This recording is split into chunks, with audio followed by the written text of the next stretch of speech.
Urodziłem się 10 stycznia 1947 roku w Warszawie w Gruzach z rodziców, którzy przeżyli Holokaust, też w Gruzach. Moja mama była uciekinierką z getta warszawskiego tuż przed powstaniem w getcie i uciekła na kryjówkę na ulicy Brzeskiej na Pradze i tam był mój ojciec, który uciekł z getta wiedźmińsko-mazowieckiego w 1942 roku i tak się poznali. Na tej kryjówce, gdzie było 9 metrów kwadratowych pokój, w którym mieszkało do 15 osób. Mieszkaliśmy na Alei Przyjaciół 4, mieszkania 4 w Warszawie przez cały czas. Nie mam dużo wspomnień, powiedzmy, do 10 roku życia, dlatego że żyliśmy w normalnej sytuacji. W 1956 roku były demonstracje październikowe. Grupy demonstrantów przechodziły ulicą Koszykową od placu na Rozdrożu, tuż przy wylocie Alei Przyjaciół i wtedy stały tam samochody wojskowe z karabinami maszynowymi, żeby nie mogli wejść na naszą ulicę. To jest coś, co mnie bardzo zaskoczyło i było jakieś takie brutalne, widząc żołnierzy z karabinami. Chodziłem do szkoły na Mokotowskiej, numer 2, szkoła podstawowa numer 2 na ulicy Mokotowskiej przy Placu Zbawiciela, a później do liceum Stefana Batorego. Zrobiłem maturę w 1964 roku i poszedłem na studia na Wydział Chemii Uniwersytetu Warszawskiego. Studiowałem 4 lata, po czym, będąc na 5. roku, w marcu 1968 roku byłem na demonstracji na Uniwersytecie Warszawskim i już wtedy było wiadomo, cała akcja antysemicka, jaka się rozwinęła, nawet wcześniej akcja właściwie antysemicka rozwinęła się, tak jak ja to odczułem, ale nie tylko ja, rozwinęła się po wojnie 6-dniowej izraelsko-arabskiej w czerwcu 1967 roku.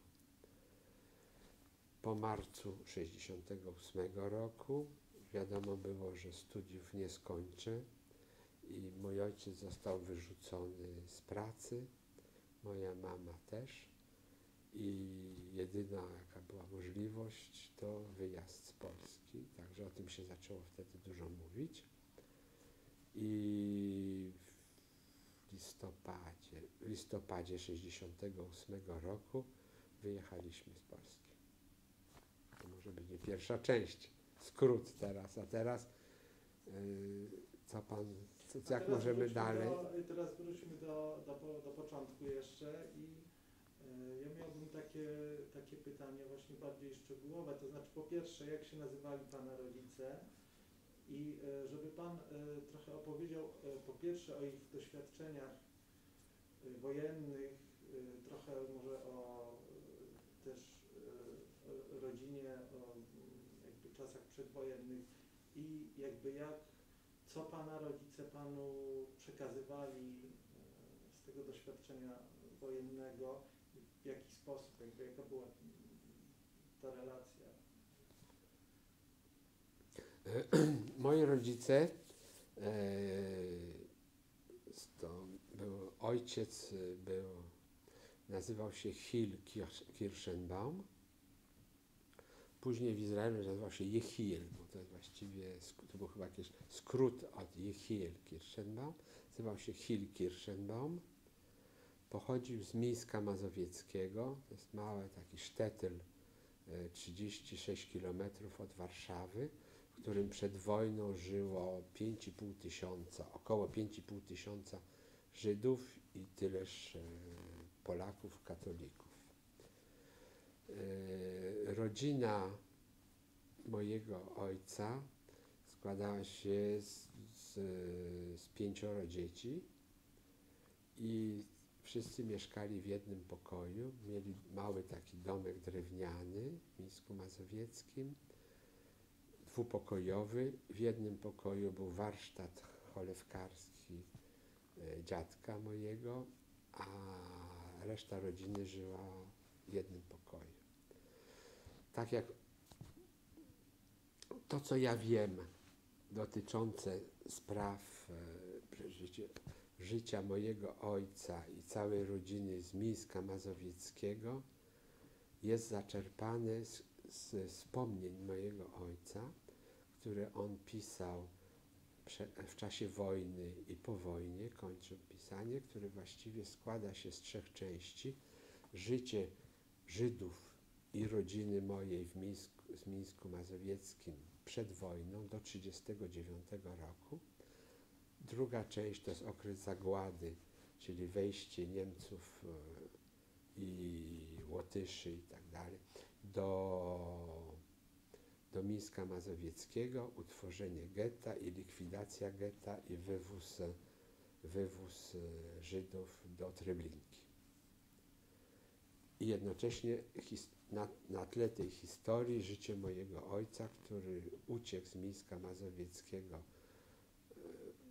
po zagładzie, o czym mogę dokładniej opowiedzieć później, i który uciekł do Warszawy na kryjówkę. I tam się ukrywał do 1944 roku, kiedy Armia Radziecka, Armia Czerwona wyzwoliła ich z kryjówki. A trzecia część, którą już bardziej pamiętam, też osobiście, dotyczy okresu 1950 do wyjazdu w 1968 roku.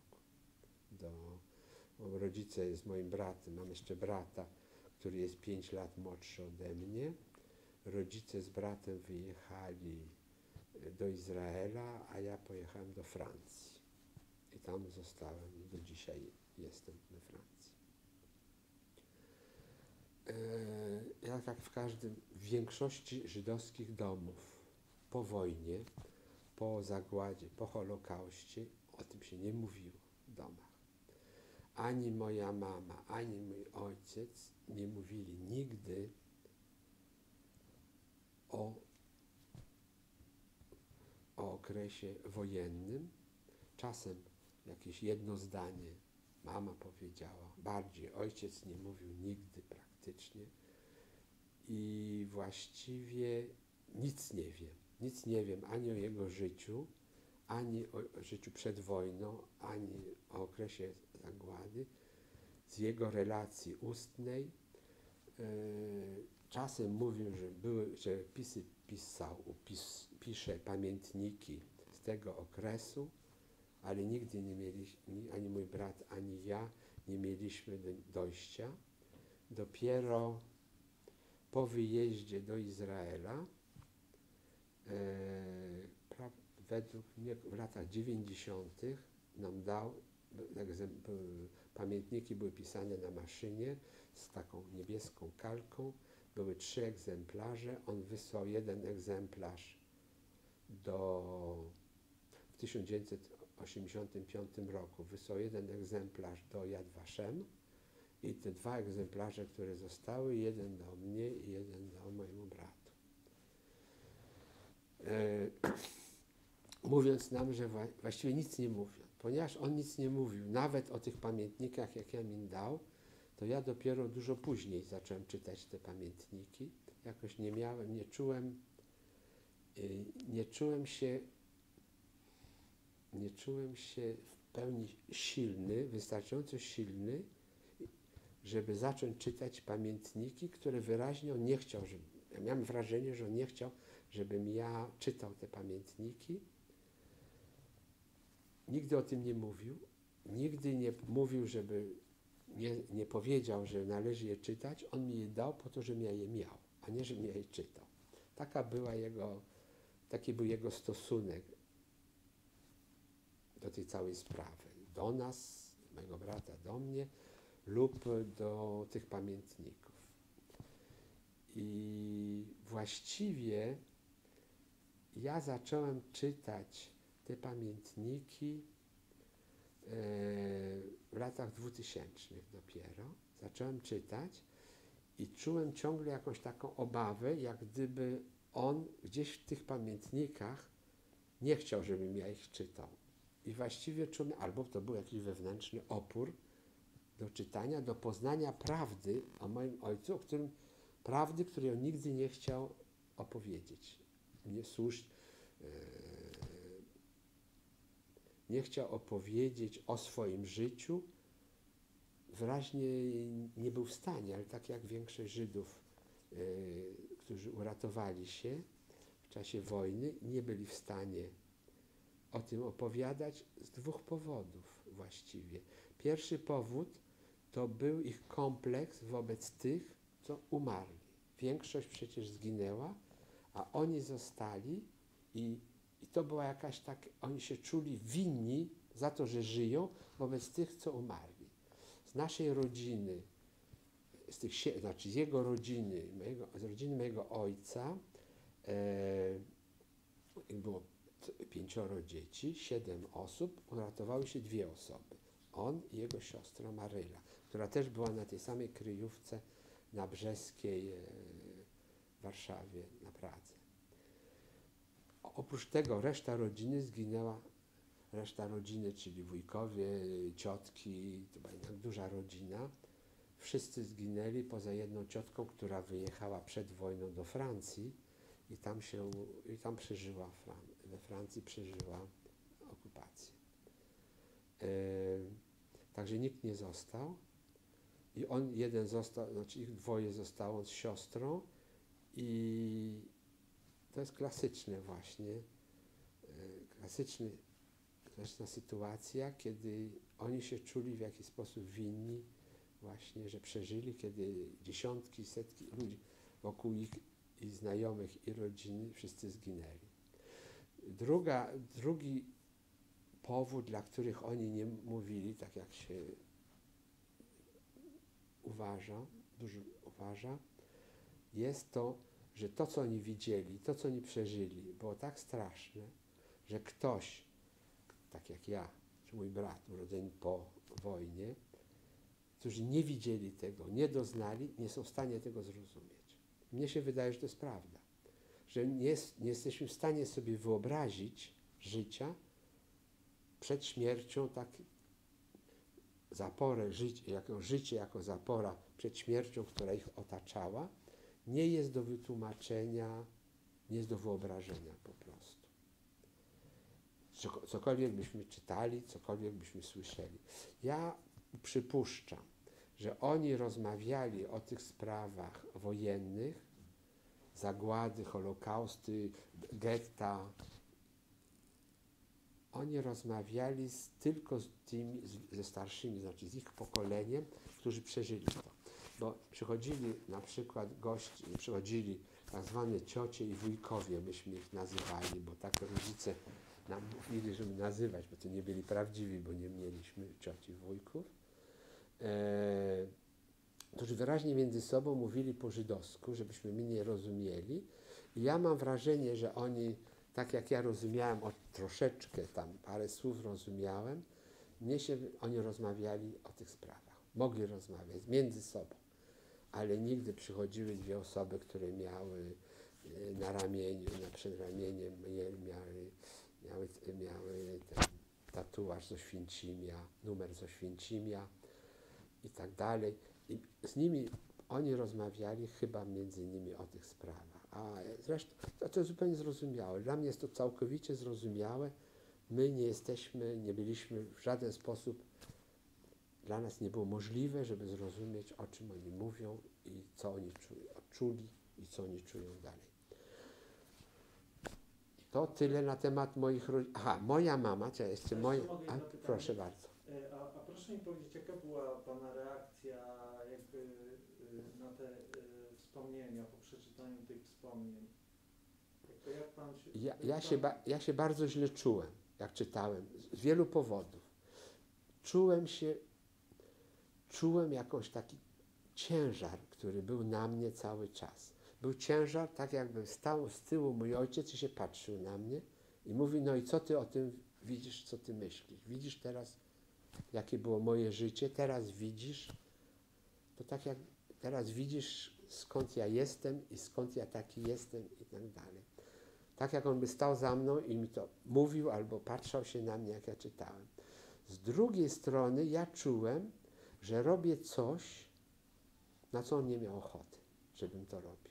Ja mam wrażenie, że on nie chciał, żebym ja czytał on w jakiś sposób, no on czuł, że i tak, ponieważ ja nie zrozumiem, co on chciał przez to napisać, to może nie jest dobrze, żebym ja czytał. Ale z drugiej strony, skoro on mi je dał do czytania, to ja uważałem, że powinien przeczytać. Poza tym, gdybym to czytał, czytałem już wiele książek, bo w domu było, w Polsce jeszcze było i później w Izraelu, mieli dużo książek, szczególnie mama czytała tylko wyłącznie książki wspomnienia z getta warszawskiego. To jest taka też forma.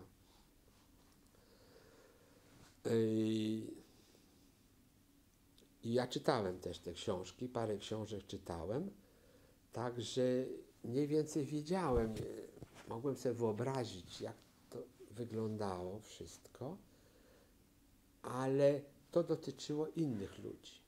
Tymczasem ja czytałem coś, co jest głęboko zakorzenione po prostu u moich rodziców i to jest inny zupełnie, inaczej się odbiera tego typu tekst. Był to dla mnie bardzo duży wstrząs.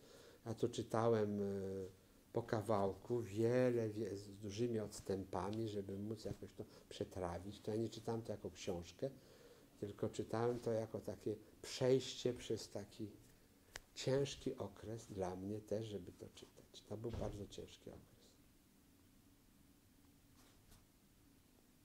A jeśli chodzi o Pana mamę? Mama pochodziła z Radomska. Oni już byli czego trzeba jeszcze może powiedzieć później o moich rodzicach, że moi rodzice, znaczy dziadkowie, żyli w dosyć dużej biedzie w sumie, że dziadek bardzo się społecznie udzielał, był tam nauczycielem, jako darmowym nauczycielem, społecznikiem w tym środowisku żydowskim w Mińsku Mazowieckim. On założył szkołę i był odpowiedzialny za tą szkołę, żeby małe dzieci, młodzież, młodzi Żydzi mogli nauczyć się czytać i pisać. On sam umiał czytać i pisać przecież, tak. To jest bardzo ważne. Ale to była bardzo religijna rodzina. Ojciec nie opisuje, ponieważ ja nic nie wiem, on mi nigdy nic nie mówił, więc ja tylko mogę wiedzieć to, co jest napisane w książce. Teraz wydanej i w jego pamiętnikach. Znaczy, co jest w jego pamiętnikach, że mój ojciec nie pisze w ogóle o religii, że wychował się w domu religijnym, żydowskim, bardzo religijnym, ale on już przestał. On już pisze, jak pisze o sobie, to już nie pisze o sobie w charakterze religijnym, tylko w charakterze młody człowiek, który pracował już na zewnątrz Mińska Mazowieckiego i w fabryce tam Rudzkiego, i później w fabryce Stojadła, to była fabryka tych sztućców, która jest tuż niedaleko od Mińska Mazowieckiego i raczej biedna rodzina, ale bardzo dziadek mój był zaangażowany w społeczną pracę dla środowiska żydowskiego w Mińsku. Mama natomiast pochodziła z Radomska, z rodziny takiej już burżuazyjnej. Dziadek miał sklep z futrami, z płaszczami i z futrami. Się bardzo dobrze powodziło. Mama ma siostrę, było 2 osoby. I siostra jej, starsza siostra. I w domu już chodzili ubrani normalnie, znaczy normalnie w sensie nie nie w stroju klasycznym, hasyckim, żydowskim, tylko byli ubrani już normalnie. Parę świąt, nie byli religijni, byli trochę tradycyjni, ale nawet szynkę się już jadało u nich. W Radomsku przed wojną miał bardzo ładny budynek. Jak wojna wybuchła, to po wejściu Niemców do Radomska nic nie wiem, co było dalej właściwie, ale to jest, można się, znaczy nie wiem, bo w domu oczywiście się nie mówiło, nie mamy, wiadomo jest, że siostra mojej mamy, czyli prawdziwa ciocia tym razem, studiowała przed wojną na Uniwersytecie Jagiellońskim w Krakowie chemię i była jednocześnie aktywistką komunistyczną. I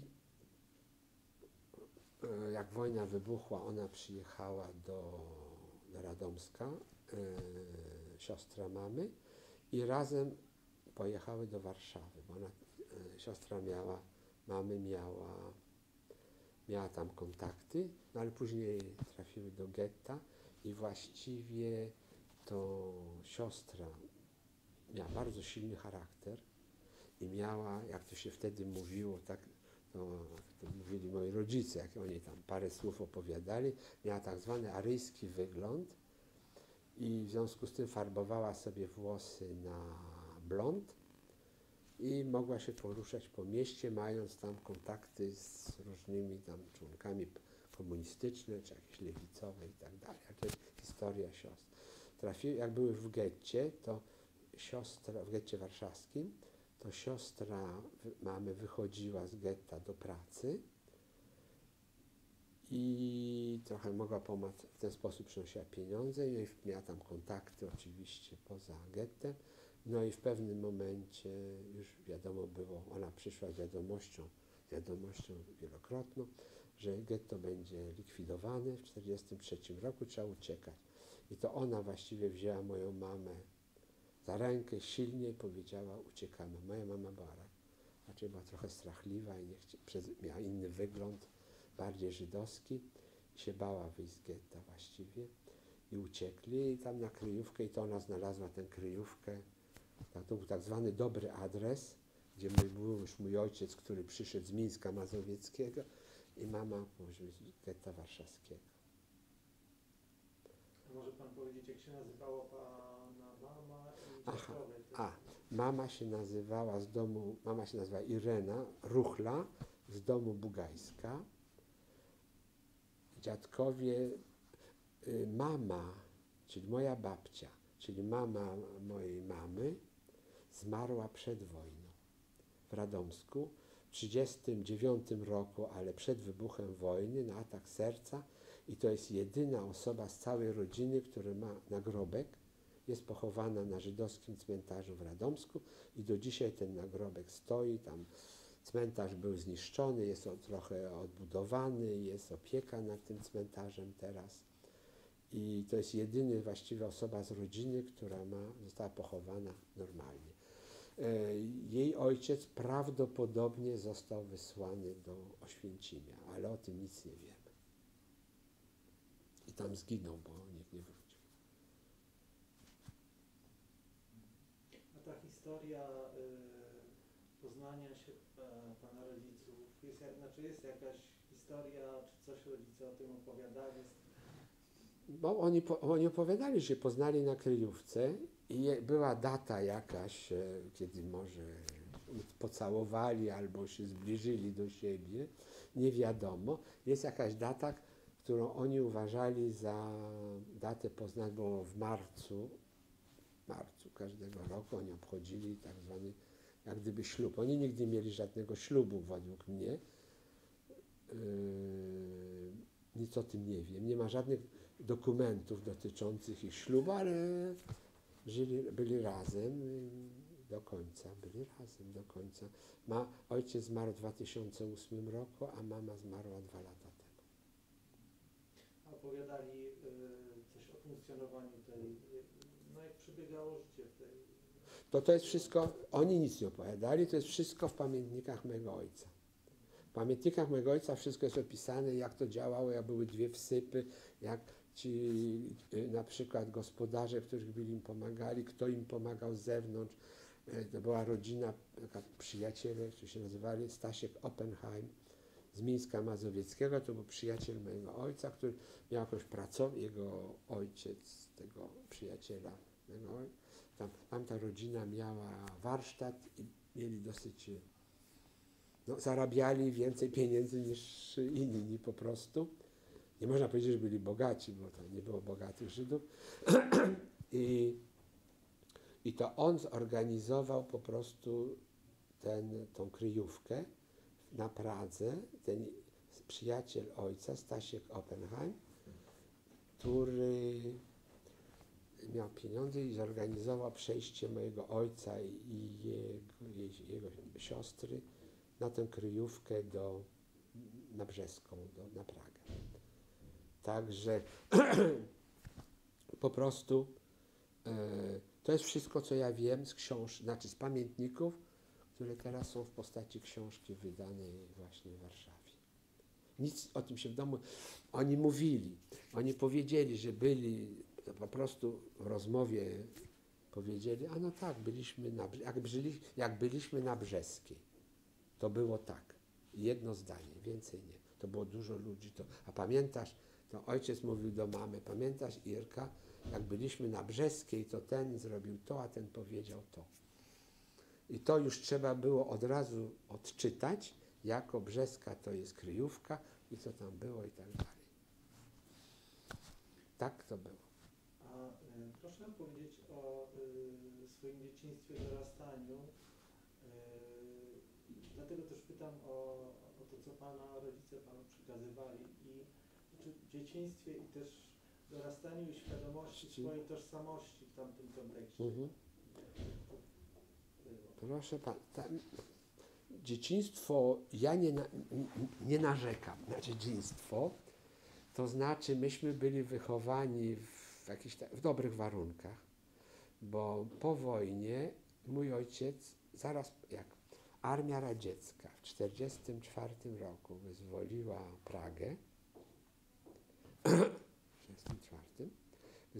Pragę, ojciec został wyzwolony i pojechał od razu do Mińska. I w Mińsku był jakiś taki ośrodek PPR-u.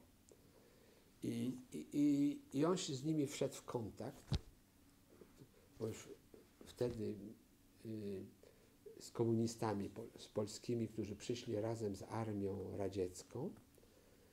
I oczywiście on był w sytuacji po wielkiej tragedii, po tylu latach, po morderstwie, po Holokauście możemy tak powiedzieć, to on był bardzo wrażliwy oczywiście na ideologię komunistyczną, równości, braterstwa, odejścia od religii, że nie ma podziału na taką religię, na taką, na tych.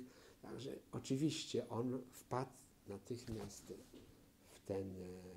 do tej ideologii, wpadł i zapisał się do partii, czy jego zapisali do partii, to nie ma znaczenia. I później on był w partii do 50 roku. Więc moje dzieciństwo było bardzo dobre. Mój ojciec był na dosyć wysokim stanowisku.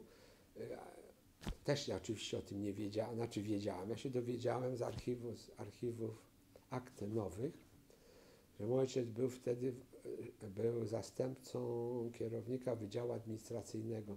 Najpierw w KW, a później w KC.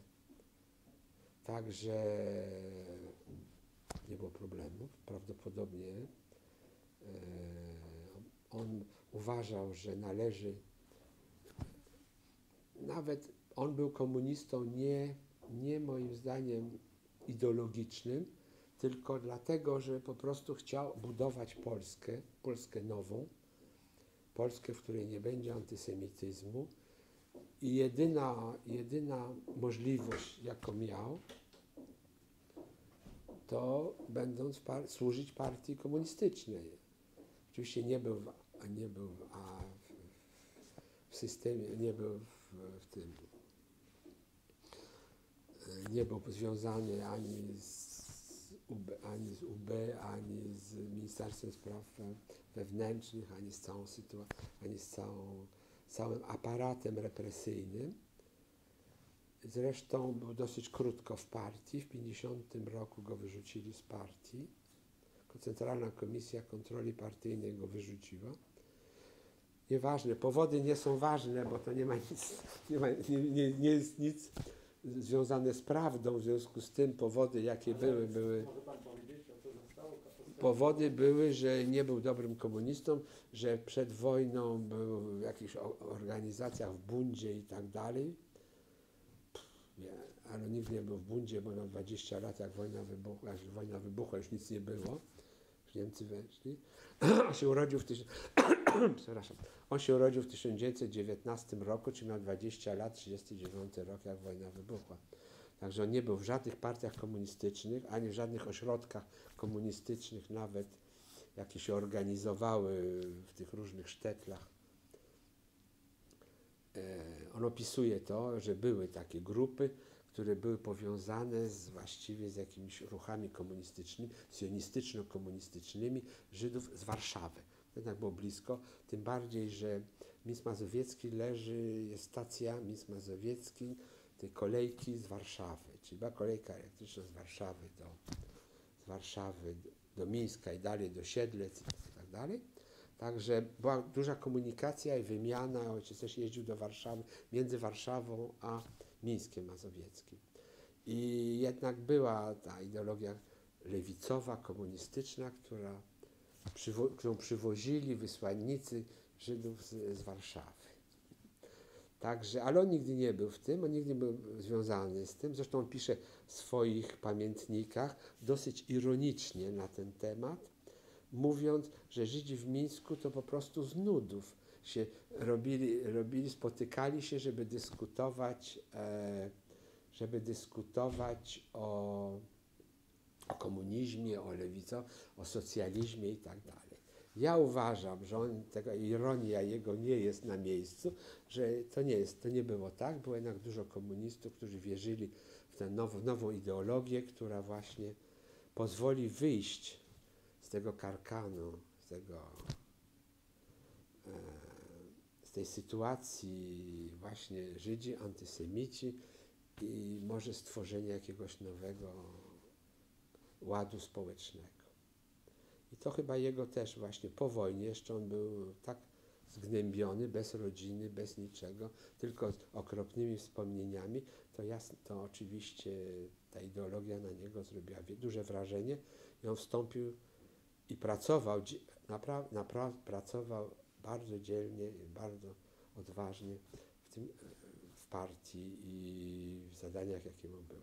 Po czym go wyrzucili z partii, powodów właśnie, o których mówiłem, i mianowali go dyrektorem Centralnego Biura Projektów Drobnej Wytwórczości, czyli on po prostu miał za zadanie robienie projektów i nadzoru nad budową fabryk w całej Polsce. Fabryk przemysłu lekkiego. Przemysł lekki to dotyczył tak zwanego przemysłu konsumpcyjnego dzisiaj, czyli ubrania, buty i różne rzeczy, bo przemysł ciężki to pracował dla zbrojenia, także on nie był w tej dziedzinie tak zwanej. I budował fabryki, budował różne tam obiekty właśnie przemysłowe.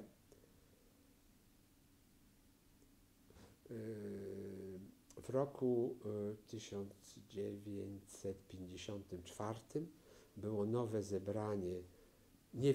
Tego nie wiemy dlaczego, kiedy i z jakich powodów. Była nowa komisja, Centralna Komisja Kontroli Partyjnej w nowym składzie zebrała się i postanowili go z powrotem pozwolić mu przyjść do partii, że poprzedni wyrok, oczywiście wyrok poprzedni został ciągle utrzymany, ale komisja powiedziała, że obywatel Kirschenbaum się wykazał rzetelną pracą odbudowy Polski, w związku z tym może z powrotem wstąpić do partii. Na to mój ojciec, tak jak mówił, bo nie ma na to dokumentów, wiem, że o tym się mówiło w domu, on mówił wiele razy.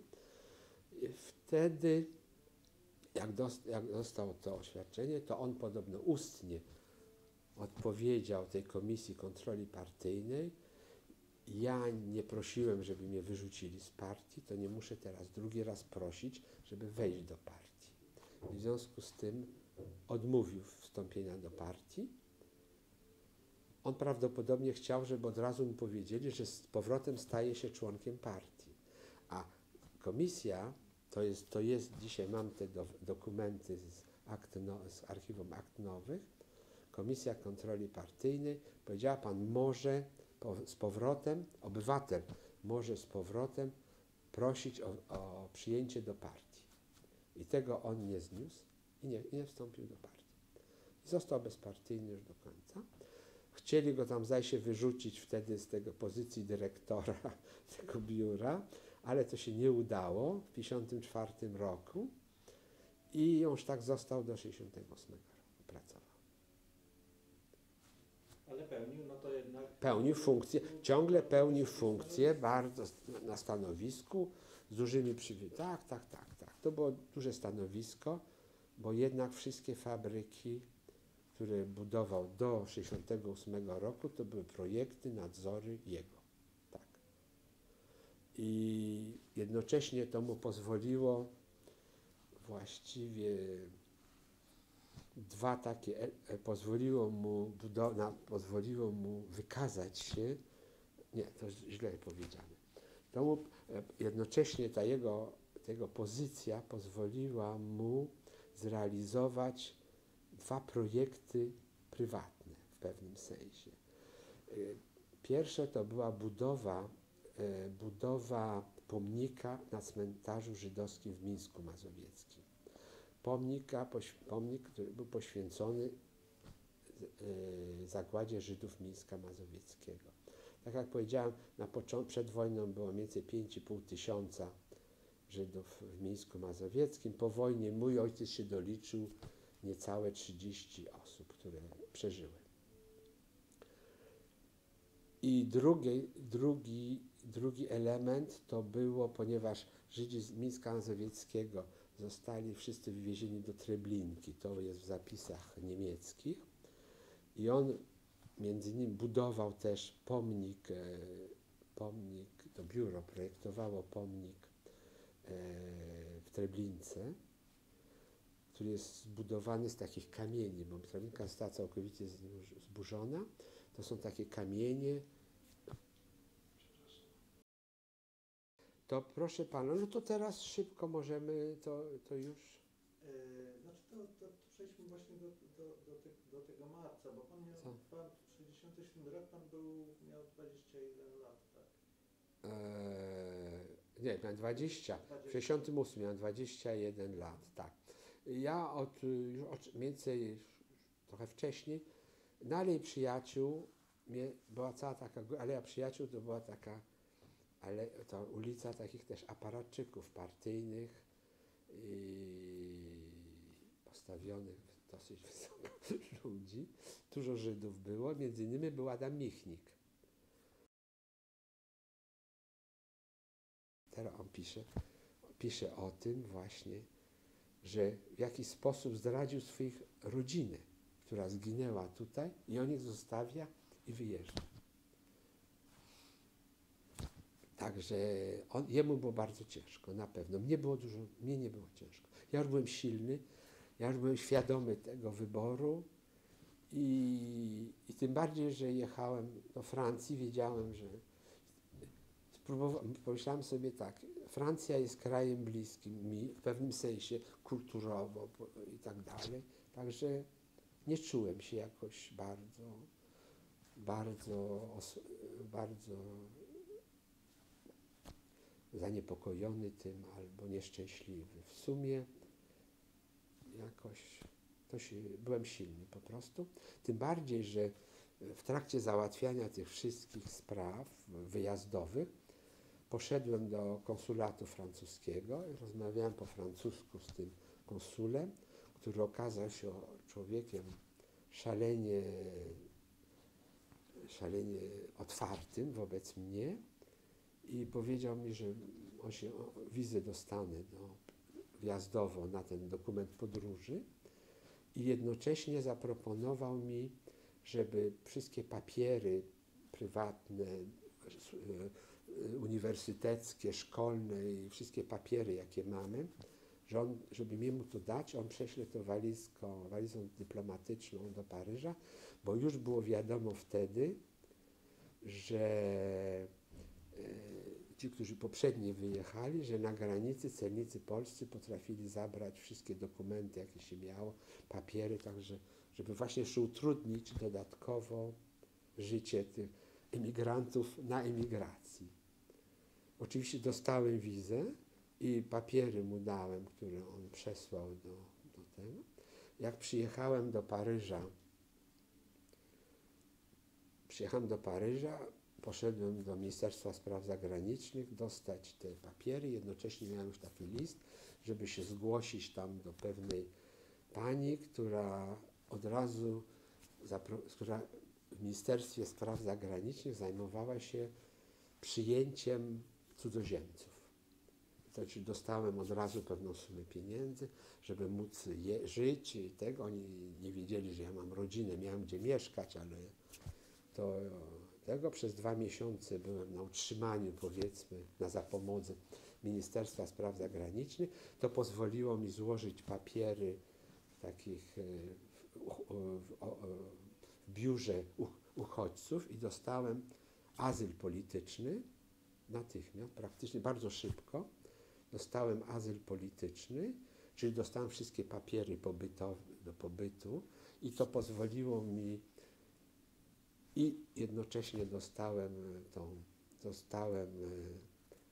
jak to się nazywa po polsku, dostałem stypendium uniwersyteckie, ponieważ byłem na 5. roku studiów, czyli żeby mógł kontynuować studia, dostałem stypendium uniwersyteckie z Uniwersytetu Paryskiego i jednocześnie mogłem się wpisać na studia, czyli właściwie od stycznia, myśmy wyjechali w listopadzie, w połowie listopada i od stycznia ja już byłem zarejestrowany jako student na Uniwersytecie w Paryżu i kontynuowałem studia i zdałem egzaminy pod koniec roku, mimo że zacząłem w połowie roku studia, bo chemia to jest właśnie chemia, którą składali w Warszawie i którą wykładali w Paryżu, była na tym samym poziomie, była taka sama, także mogłem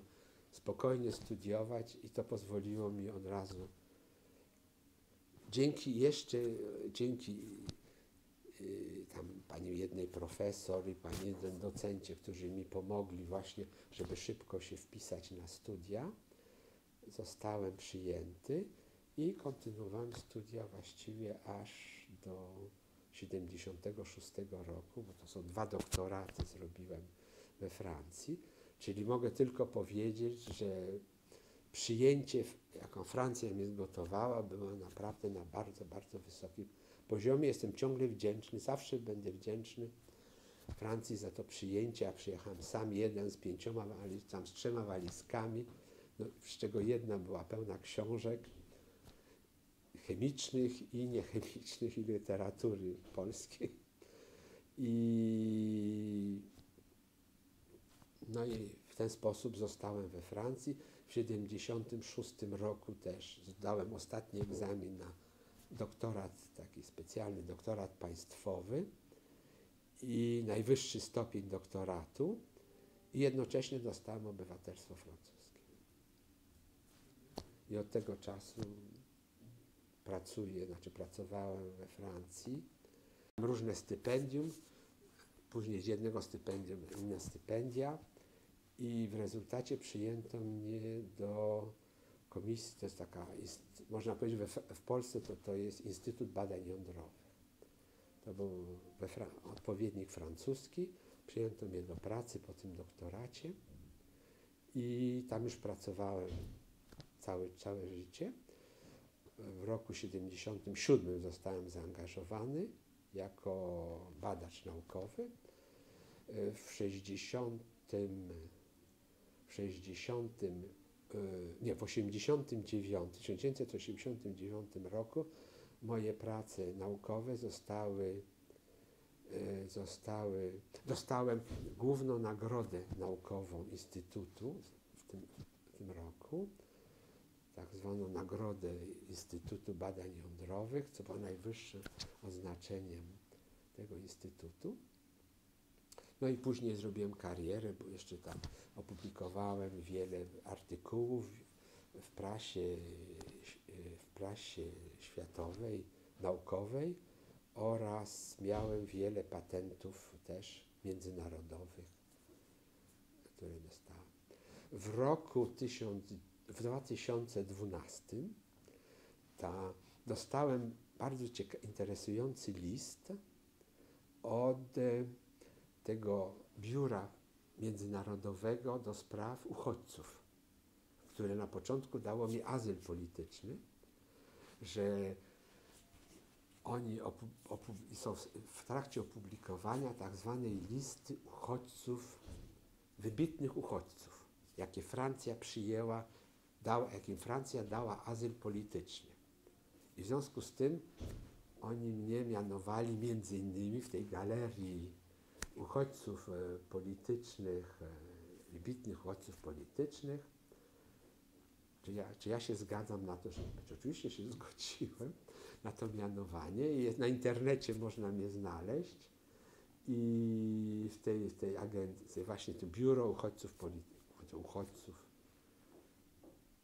bo jest główny komisariat do spraw uchodźców, który jest w Genewie i każdy kraj, który udziela azylu politycznego, ma takie biuro specjalne, które właśnie mi dało ten azyl w 1969 roku, to było w 8, jak przyjechałem w 1968, to na początku 1969 mi dali ten azyl polityczny i to biuro mnie po tylu latach odnalazło, powiedziało: pan taki wybitnie się przysłużył Francji i tak dalej, no to bardzo ładnie.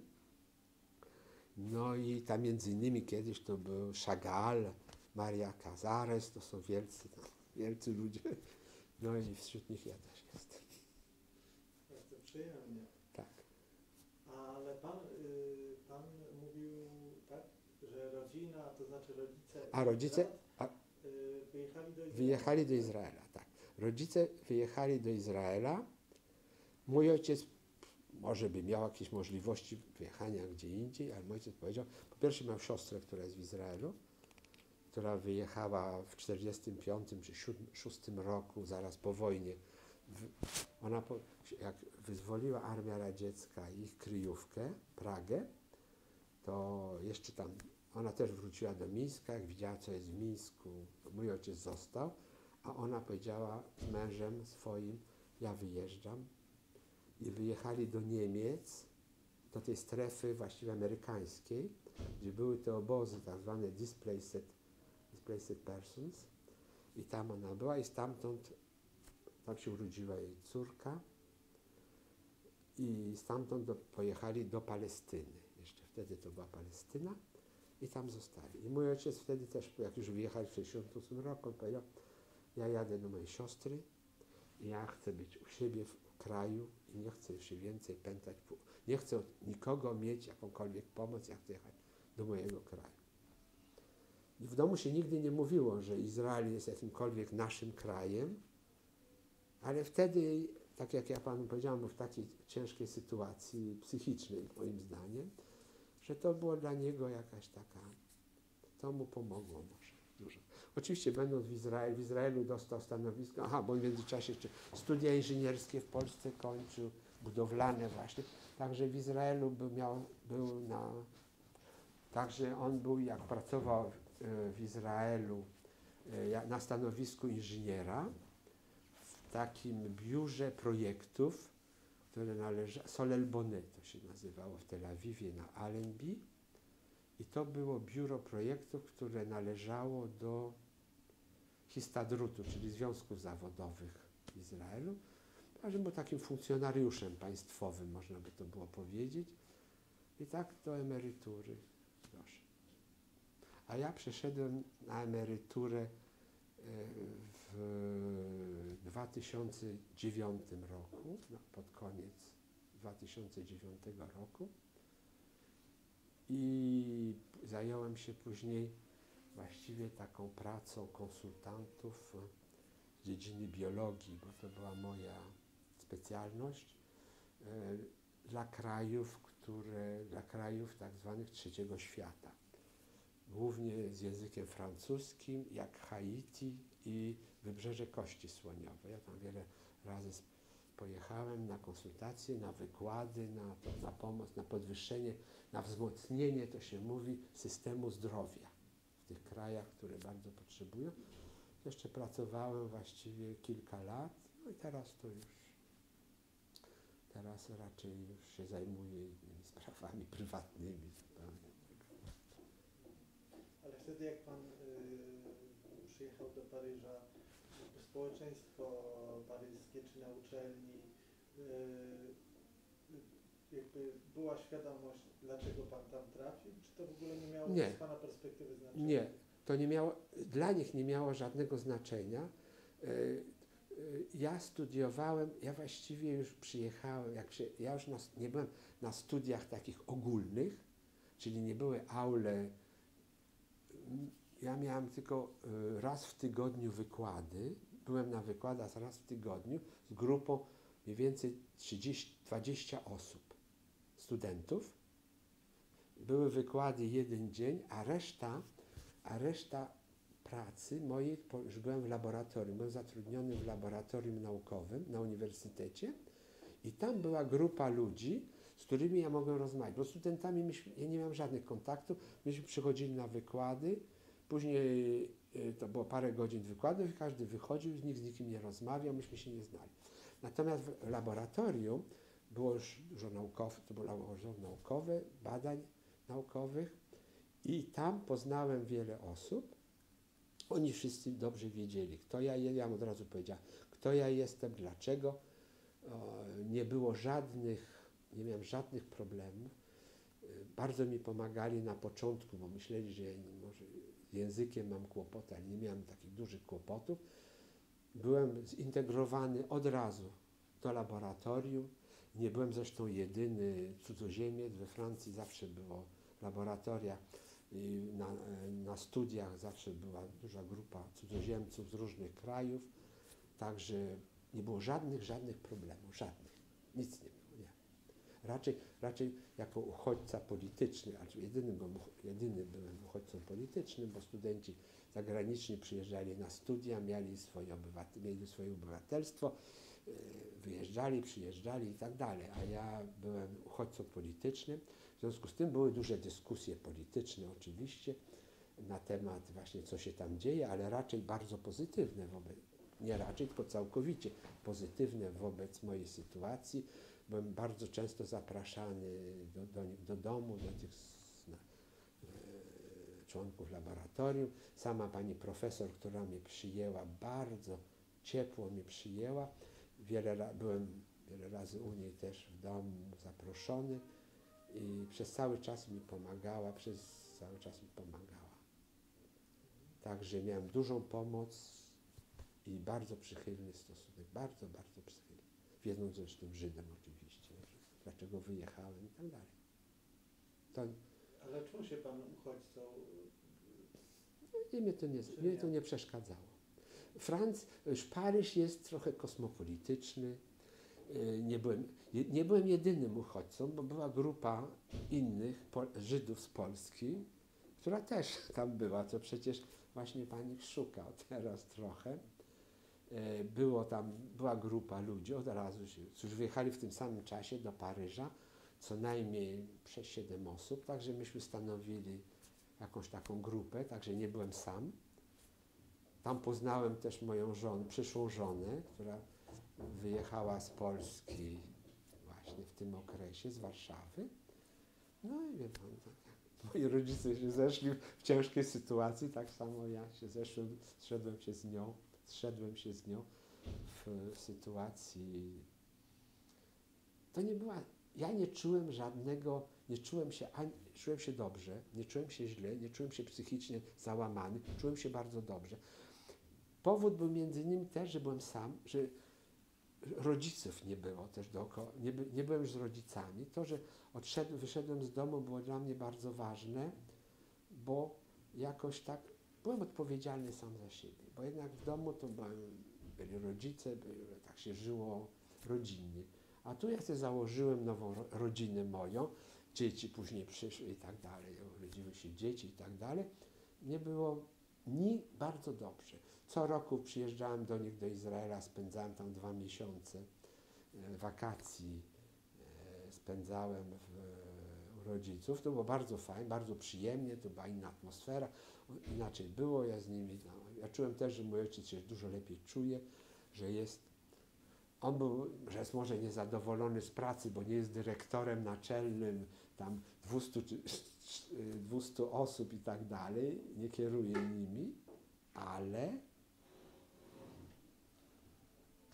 Tak. Proszę. To może przekazać. w razie ja wyjechałem z Polski z wrażeniem, byłem bardziej zatroskany o moich rodziców niż o siebie. Ja miałem wrażenie, że uda mi się, że byłem silny, czułem się silny, że tutaj uda mi się. Tym bardziej, że znałem Francję, bo od kilku lat jeździłem praktycznie co roku na wakacje, 1 miesiąc albo 2. Jeździłem na wakacje do Francji, także wiedziałem, że mam tu rodzinę, że mam gdzie spać, że mam gdzie jeść na samym początku, a później miałem bagaż intelektualny i naukowy wystarczający. Wydawało mi się, że uda mi się to wszystko załatwić. Nie widziałem żadnych przeszkód, nie czułem się zatroskany, bałem się bardziej o rodziców. Może dlatego mniej bałem się o siebie. I od samego początku weszłem w rytm załatwiania spraw, załatwiania azylu politycznego, studiów i z powrotem weszłem na studia. To było jedyne, co robiłem w Polsce, to robię tutaj dalej. Później miałem stypendium, dostałem szybko i w związku z tym mogłem mieszkać osobno, mogłem żyć osobno i tak dalej. Także nie miałem właściwie ani problemów materialnych, ani problemów naukowych. Później bardzo szybko poznałem moją żonę przyszłą. Co można więcej wymagać? A czy pana rodzice byli w Polsce po emigracji do Izraela? Nie. Czy przyjechali tutaj potem? Nigdy nie. Moi rodzice, po pierwsze, do okresu, do mniej więcej 89-90 roku nie było możliwości w ogóle. Później mój ojciec nie chciał nigdy przyjechać do Polski i moja mama też nie chciała. Później mój ojciec w latach 90., już w połowie lat 90. zachorował i już był chory, także to już było wszystko. On nie, moim zdaniem on nigdy nie chciał wrócić. To w ogóle nie było dla niego, nie było dyskusji o tym. Nie, on nie chciał. Nawet gdyby nie był chory, to też by nie przyjechał. On zerwał z Polską brutalnie. I zresztą tu pisze, jak się czyta jego książkę, to się wszystko rozumie. To się rozumie, dlaczego on się zawiódł po Holokauście, kiedy on nowe życie musiał otworzyć i znów to życie mu ktoś zniszczył. Ile razy można wytrzymać. I szczególnie, że tym razem go wyrzucili ci, których on uważał za przyjaciele, z którymi chciał żyć. Z Niemcami nikt nie chciał żyć, wiedział, co go czeka, także wiedział, co ma robić. Miał wroga przeciwko sobie, a tu nie wiedział, kto jest jego wrogiem. Nagle jego wrogiem stali się jego przyjaciele. To jest zupełnie inna sytuacja. I dlatego mnie się wydaje, on zawsze źle już mówił o Polsce, bardzo źle, nie chciał nawet mówić, nie chciał już mówić, tak od razu się zdenerwował i tak dalej. Mama chciałaby wrócić wtedy, przyjechać do Polski, bo miała siostrę. Ale później, po 90 roku, to już siostra przyjechała do Izraela. Czyli siostra mamy przyjechała do Izraela, bo już ona była na emeryturze i na emeryturze była, to nic nie ryzykowała i przyjechała 2 razy chyba przyjechała do Izraela, do nich tak przyjechała, także do mamy przyjechała. Wcześniej to jeszcze siostra mamy i mama przyjeżdżały do Paryża do mnie. 2 razy były i w ten sposób się spotykały tu w Paryżu. I jedna i druga mogła jechać. A pamięta Pan ten moment podejmowania decyzji o wyjeździe Pana rodziny i Pana? Czy to był jakiś moment? Czy to, Nie. Czy To była przeważyło jakby, czy... To była droga do wyjazdu. To znaczy na początku ojciec był dosyć taki autorytatywny, że się wyrażę w domu zawsze. I w pewnym momencie on zaczął mówić, no to chyba będziemy musieli jechać. Tym bardziej dookoła inni Żydzi. Myśmy żyli w dosyć żydowskim środowisku i na ulicy, ja miałem kolegów tylko, to jest krótka ulica, ale było dużo Żydów mieszkało. Byli ci też z klubu, z tych różnych klubów, ale już tego klubu nie było żadnych. Spotykaliśmy się prywatnie i zaczęło się o tym mówić, zaczęli ludzie wyjeżdżać dookoła. Albo szykowali się do wyjazdu, albo już wyjechali, albo już mieli wyjechać. Bo myśmy wyjechali dopiero w listopadzie, czyli pół roku, prawie pół roku później. Przez te pół roku już dużo Żydów wyjeżdżało, już się ciągle o tym mówiło, także to było coś bardziej, stało się normalne. To nie jest to, tylko my wyjeżdżamy, a wszyscy inni zostają. I dlatego jak ojciec zaczął coraz bardziej mówić, że też wyjeżdża i będziemy wyjeżdżali, no to tak powoli to weszło. On się też musiał chyba do tego przyzwyczaić, także musiał dużo mówić i myśmy to też uznali. Ja uznałem to, że jedziemy, wyjeżdżamy i mówiłem, tak przed chwilą mówiłem, ja się nie bałem wyjazdu.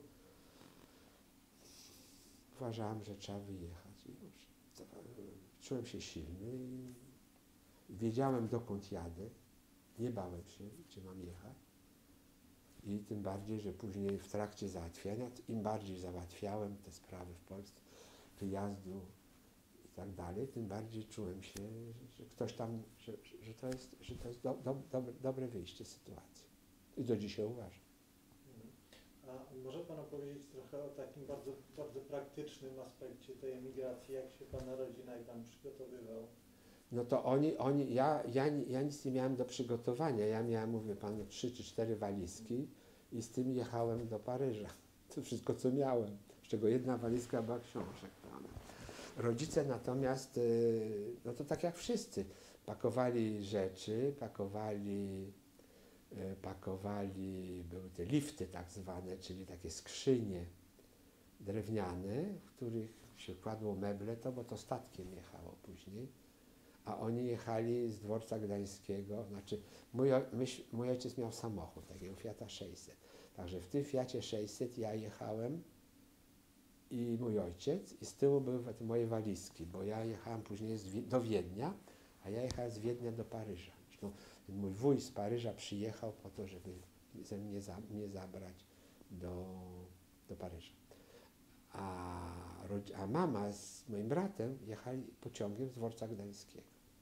Czyli najpierw oni wyjechali, to był wieczorny ten pociąg, a myśmy następnego dnia rano jechali samochodem do Wiednia.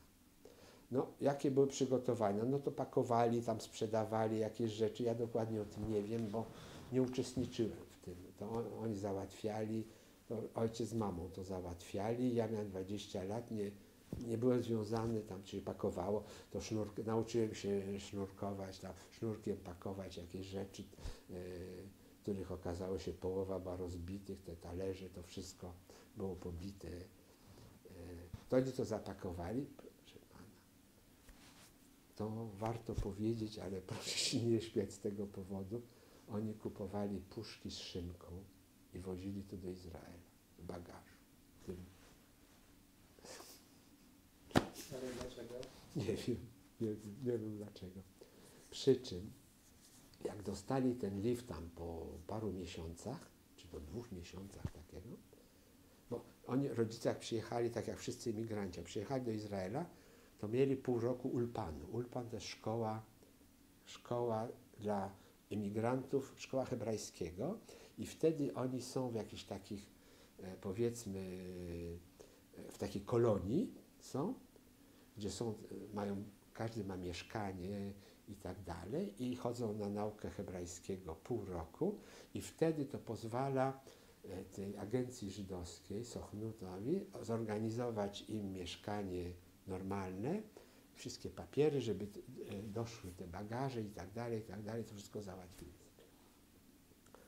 To w związku z tym oni czekali na bagaże, w związku z tym i jak przyszedł bagaż, to oni mieli już mieszkanie, przyszedł bagaż, to jak otworzyli bagaż, to właściwie 3/4 wyrzucili, dlatego że ten bagaż został otworzony przez celników polskich, którzy te wszystkie puszki z szynką przekuli bagnetem, nożem, nie wiadomo. Także jak taka puszka z szynką jedzie tam 2 miesiące statkiem, no to wylał się, to wszystko się wylało. Ja nic nie mogę powiedzieć, to nie ja pakowałem. To się wylało, kanapy, to wszystko było do wyrzucenia, właściwie nic nie zostało. Nic nie, a i ubrania, to wszystko zgniło, było tak zaśmierdziałe, że trzeba było właściwie wszystko wyrzucić. No to oni mieli. Ja nie miałem tego, bo moje walizki jechały ze mną. We Wiedniu, mój wujek przyjechał, byliśmy pociąg, przyjechaliśmy do Paryża. Ja nie miałem żadnych szkód, ani nic. Z ciekawostek mogę tylko powiedzieć, że jadąc samochodem, myśmy przekraczali granicę w Cieszynie do Czechosłowacji, bo później przez Bratysławę dalej jechaliśmy do Wiednia. I na granicy polskiej, no to Polacy, to ojciec chciał się dowiedzieć, czy mama z moim bratem dobrze pojechali pociągiem, czy ich tam nie wysadzili z takich czy innych powodów. No to ten celnik mówi, czy można zadzwonić tam na stację kolejową, obok tam gdzieś, żeby tego. A on mówi, a po co ma pan dzwonić? To ja byłem przy tym, to dlatego to pamiętam. I on mówi, to ojciec mówi, no chce dowiedzieć, czy żona z synem przejechali granicę. A mówi, to trzeba było ich wziąć do samochodu, to by pan mógł razem wyjechać i byłoby lepiej.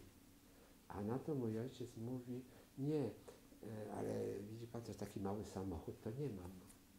Nie było miejsca, to Fiat 600 tak ma. No to jak się spojrzał, mówi, pan, ani jeden Polak by chciał mieć taki mały samochód.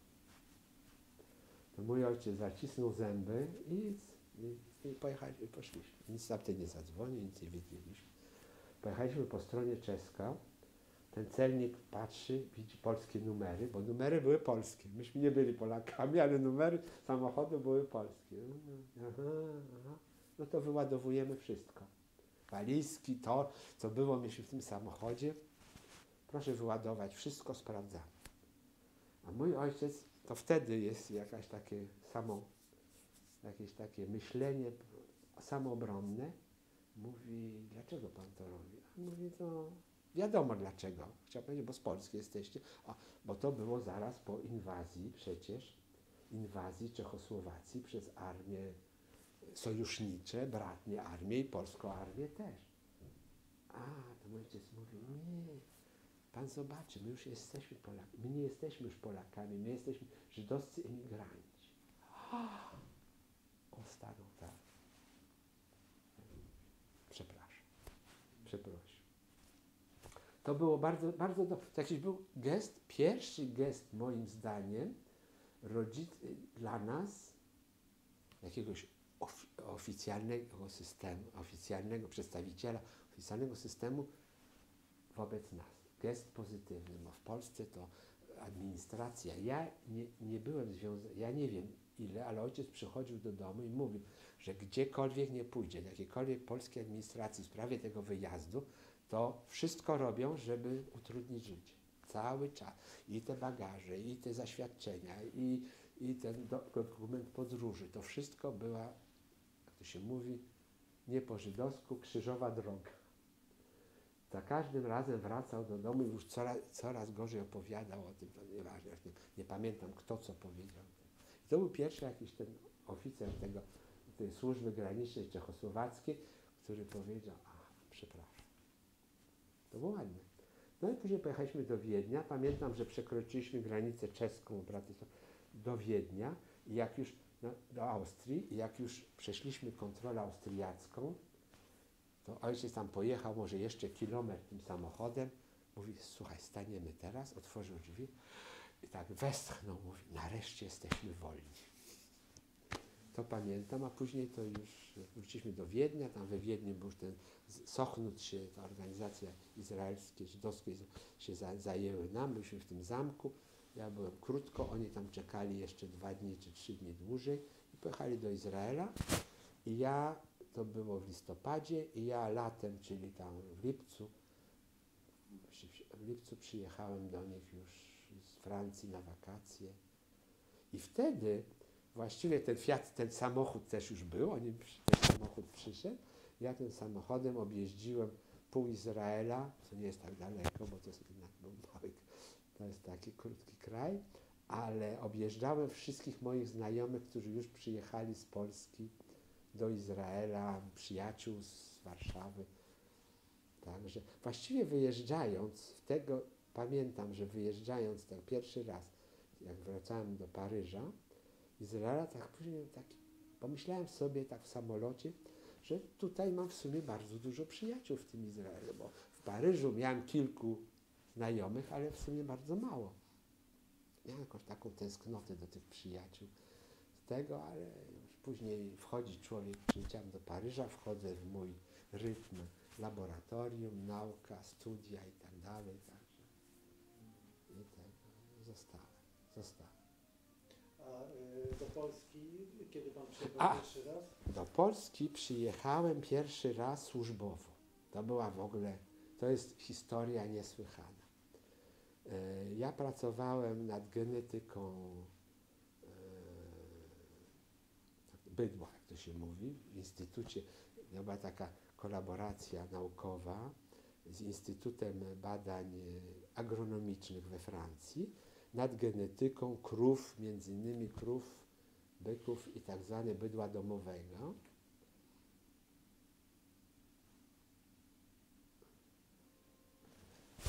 I genetyka, chcieliśmy zbadać, ja zaproponowałem taki temat, żeby badać po prostu historię genetyczną, w jaki sposób genetycznie doszliśmy do obecnych krów i tak dalej.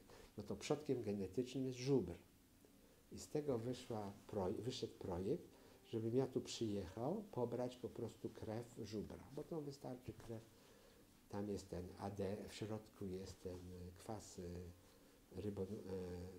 rybonukleinowy, który jest właściwie, który zawiera całą informację genetyczną każdej jednostki, to człowiek, czy inne zwierzęta, czy nawet bakterie. I to był mój zawód. W związku z tym zaplanowałem tutaj przyjazd, że ja przyjadę, bo w lutym odbywały w Białowieży, były odstrzały żubrów, także można było, tam te żubry zabijałem, żeby co roku jest, to Ministerstwo Leśnictwa określa, ile z tych żubrów trzeba zabić. W związku z tym ja będę mógł przyjechać, cała taka zjazd naukowców nie z Francji, z całej Polski, każdy bada te żubry, zabiera kawałki tych żubrów do badania. No i poszedłem do ambasady, złożyłem papiery, już byłem wtedy obywatelem francuskim, dali wizę, przyjechałem tutaj, no i pojechałem później do Białowieży, to pamiętam, że byłem w Warszawie, u tej siostry mojej mamy, tam mieszkałem i musiałem zadzwonić. Także to musiałem dzwonić do Białowieży, do tej jednostki tam naukowej, tam jest jednostka PAN-u i żeby się z nimi że kiedy ja przyjadę i tak dalej, żeby uzgodnić pewne takie techniczne sprawy.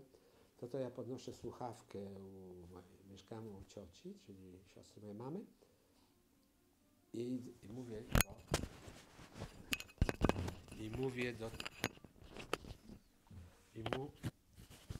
no to chciałem zadzwonić, to powrotem zaczynam, bo to może nam źle się nagrało.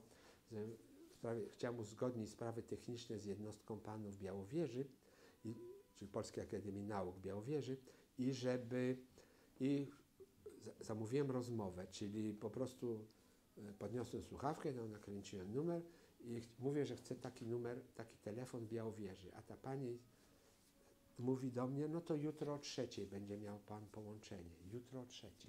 Ja mówię, proszę panią, ja mówię dobrze po polsku, ale ja nie jestem z Polski, jestem z Francji, ja tu przyjechałem na ten naukowość, a mówi, dobrze, to za 15 minut odzwonię. Jak przyjechałem jednak do Warszawy, to następnego dnia poszedłem do konsulatu francuskiego w Warszawie i im oddałem wszystkie dokumenty podróży, jakie miałem. To znaczy oni zrobili kopię, miałem, że przyjechałem tu oficjalnie na zaproszenie Polskiej Akademii Nauk, że mam tutaj pobyt od tego dnia do tego dnia w Warszawie, od tego dnia do tego dnia w Białowieży, później powrót do Warszawy i wyjeżdżam tego dnia. Ja mówię, jak coś mi się stanie, macie tutaj wszystkie adresy w Paryżu, które trzeba zawiadać, nie wiadomo co może być, jak tu się coś stanie, to proszę do tego. I to było, to jest normalne. Dzisiaj to istnieje też we Francji, to już tak nawiasem, tylko się elektronicznie robi. Jak jadę do Haiti czy do tego, to wszystko zawsze rejestruję, że gdyby w Haiti coś się stało, będzie trzęsienie ziemi, to wiedzą, że tam jest jeden obywatel francuski, który jeszcze jest pod tym nazwiskiem. Tak. No ale to już, to nieważne. I to wszystko oddałem, pojechałem do Białowieży, to było przyjęcie, było tego, to było jak było, wróciłem. I później, co było, ja miałem paczki takie z ciekłym azotem. Ten ciekły azot to tak dymi i tak dalej, i tak dalej. I wyjeżdżam. Dzisiaj to w ogóle jest niedopuszczalne, ale wtedy to był 87 rok, to nie o to chodziło. I przechodzę i jestem na Okęciu, żeby wylecieć i wrócić Air France'em do Paryża. W Air France oni wiedzieli, że ja mam ten kontener taki specjalny, bo to było wszystko uzgodnione dużo wcześniej, przed wyjazdem. I nagle przychodzi do mnie facet, podchodzi i mówi, pan Kirszenbaum, tak? On mówi tam pułkownik taki a taki, ja jestem wicedyrektorem lotniska, pan nie może lecieć. Ja mówię, dlaczego? Bo nie może pan lecieć, bo tutaj jest, pan ma taki bagaż, tutaj mówię, ten bagaż jest zarejestrowany tego. On mówi, nie, mamy zakaz, żeby pana wypuścić. Ja mówię, tak? No mówi, ja jeszcze sprawdzę. Wrócił po pół godziny, a ja już siedzę i się denerwuję. I on mówi wtedy, a przychodzi, mówi, tak, pan nie może lecieć, dlatego, że pan ma tu bagaż taki i ten bagaż jest niewypuszczalny. Ja mówię, przecież to jest próbki krwi od żubra, także nie mam tego. Ale on mówi, nie możemy pana, pan musi tu czekać i będziemy z panem rozmawiać. Ja mówię, ja nie będę z panem rozmawiać. Pan wie, że ja mam francuski. Wyciągam paszport. Pan wie, że ja mam francuski paszport. I wszystkie papiery dotyczące mojego pobytu tu są w konsulacie francuskim. W związku z tym ja już z panem nie rozmawiam, tylko konsul mój będzie z panem rozmawiał. To był piątek wieczór. Konsulat jest zamknięty do poniedziałku, co najmniej. Bo nikt nie pracuje w sobotę, nikt nie pracuje w niedzielę. Tego. I on jeszcze poszedł, jeszcze wrócił i po godzinie, a samolot czekał, bo samolot już miał odlecieć, ale czekał, bo bagaże były moje wszystkie. Oni wiedzieli, że jeden pasażer jest, ale nie w tego. Przyszedł ktoś z Air France, powiedziałem, nie chcą mnie wypuścić. Ja mówię, ja rozumiem, że wy mnie nie chcecie wypuścić stąd, to będziecie z konsulem rozmawiać, nie tego. Trwało to 1,5 godziny, a wreszcie przyszedł i powiedział, że mogę lecieć. Do dzisiaj nie wiem, o co chodziło. I ja przypuszczam, bo miałem to w Białowieży, że była takie przyjęcie, tam było wieczorem tych wszystkich naukowców i tego.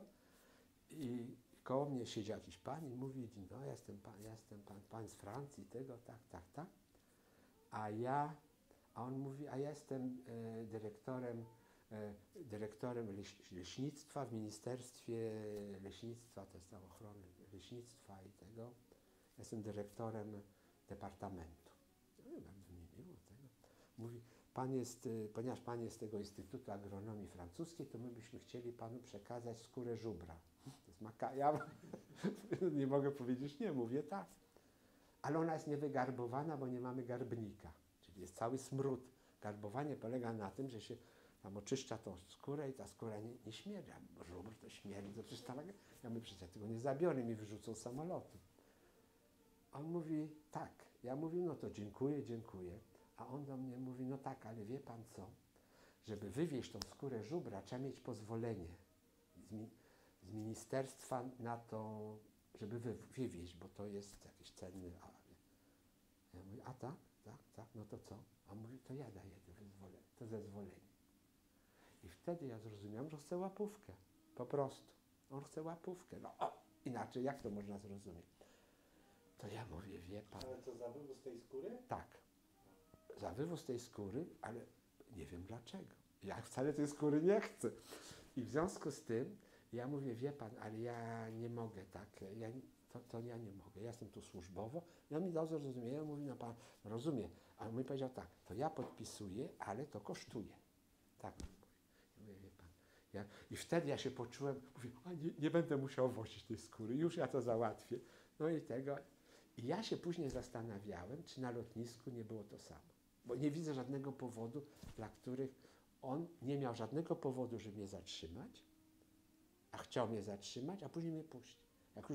Jak już ja podniosłem głos z tego, że ja chcę tylko, żeby konsul tu przyszedł, to ja do tego mam prawo, zresztą miałem prawo, ale no to to był taki pierwszy pobyt, a później już przyjeżdżałem, już kończymy, później przyjeżdżałem już po zmianie, także już po 87 i później następny raz przyjechałem w 2003 roku, to była rocznica powstania w Getcie. 19 kwietnia 3 to jest, tam była 60. rocznica powstania w Getcie. Także nie byłem w międzyczasie. Ja bym takie ostatnie pytanie, jak by pan określił swoje dzisiejsze związki czy związek z Polską? Właśnie teraz rozmawiałem o tym dużo, bo mój wydawca mnie tu przywiózł samochodem, bo myśmy razem byli tam na obiedzie, chciałem z nim jeszcze te ostatnie sprawy załatwić i tak dalej. I on się też zapytał właśnie, jakby panu powiedzieć, jak jestem w Polsce, czuję sentyment lat młodzieńczych. Spędziłem tu 21 lat, co najmniej 20 lat, w sumie w pewnym sensie beztroski. Nawet moje zaangażowanie polityczne, takie to za duże słowo, ale zaangażowanie powiedzmy w sprawy polityczne, powiedzmy tak, było jakąś taką pozytywną cechą. Dzięki pozycji mojego ojca mieliśmy życie dosyć takie spokojne, dosyć nie ciepłe w domu może, bo on był jednak autorytatywny, ale miałem dobre życie, miałem dużo przyjaciół, głównie Żydów. Byliśmy jakoś tak zgrani, było dobrze. Wyjechałem, w pewnym momencie po wyjeździe ja czułem jakieś takie, że muszę odciąć się od tej Polski, że nie należy wspominać ciągle tej Polski, bo inaczej nie będę mógł tu dobrze żyć we Francji. I to jakoś tak automatycznie, naturalnie jakoś przeszło. Nie czuję się związany z sprawami polskimi bardzo. Nie czuję się. No mam sentyment właśnie lat młodzieńczych. Jak tu przyjeżdżam, jestem zawsze w gronie moich byłych przyjaciół, głównie Żydów, którzy tu zostali albo powrócili, albo wyjechali i wrócili i tak dalej. Głównie, którzy ci zostali. Jest mi dobrze, na pewno, jak tu jestem, ale moje życie jest tam, we Francji. Żonę, mam dzieci, mam wnuka, cała rodzina, wszyscy są bardzo francuscy. I ja się czuję tam u siebie w domu. Tak to można zakończyć. Dobrze, i to jesteśmy z powrotem. Także skończyliśmy Pierwszy raz przyjechałem do Polski po wyjeździe w 1987 roku, tak jak mówiłem. No a później to przyjechałem w 2003 dopiero, także już była zupełnie inaczej. To była zupełnie inna Warszawa, inna Polska faktycznie. Już była Unia Europejska, zdaje się, i tak dalej. Także nie, wtedy jeszcze nie, ale już w każdym razie nie było wizy, nie było żadnych, bo inaczej. A sentyment jest ciągle ten sam właściwie, bo to, o czym mówiłem właśnie, że czuję się jak u siebie w domu w Paryżu. Jednak jestem od 1968 roku, to niedługo będzie 50 lat. Ale a w jaki sposób zaczął Pan się angażować w te działania w Mińsku Mazowieckim związane z upamiętnieniem społeczności żydowskiej? Poprzez pamiętniki mojego ojca, które już miałem, i wtedy jeden z moich przyjaciół, tych najbliższych, na Alei Przyjaciół, mieszkał piętro wyżej nad nami. Jego rodzice też byli z Mińska Mazowieckiego. Także później jak przyjeżdżam teraz, to jestem u niego, widuję się z nim, mieszkam u mojego przyjaciela.